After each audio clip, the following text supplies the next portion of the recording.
യൂറോപ്പിലെയും മറ്റ് വികസിത രാജ്യങ്ങളിലെയും കുട്ടികളുടെ പാഠ്യപദ്ധതിയിൽ പ്രധാന വിഷയം ആർട്ടും ഹ്യൂമാനിറ്റീസുമാണ്.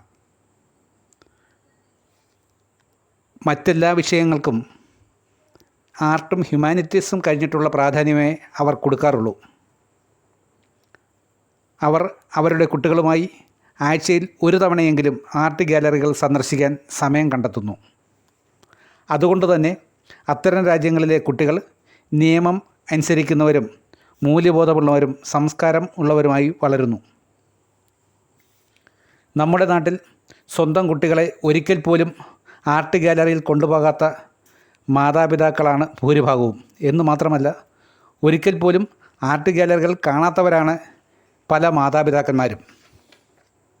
എന്നിട്ടും തൻ്റെ കുട്ടികൾ സംസ്കാര സമ്പന്നരും കലാബോധമുള്ളവരുമായി തീരണം എന്ന് ആഗ്രഹിക്കുന്നതിൻ്റെ യുക്തി എനിക്ക് എത്ര ചിന്തിച്ചിട്ടും മനസ്സിലാകുന്നില്ല.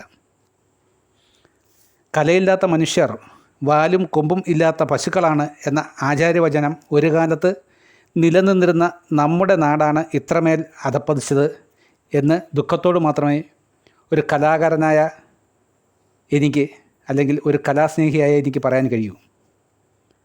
നിങ്ങൾ എത്ര സമ്പാദിച്ചു കൂട്ടിയാലും നിങ്ങളുടെ മക്കളുടെ മനസ്സിൽ കലയില്ലെങ്കിൽ എല്ലാം വ്യർത്ഥമാകും എന്നതിനെ ഉദാഹരിക്കുന്ന നൂറുകണക്കിന് വാർത്തകളാണ് നാം നിത്യവും കേട്ട് വളരുന്നത്.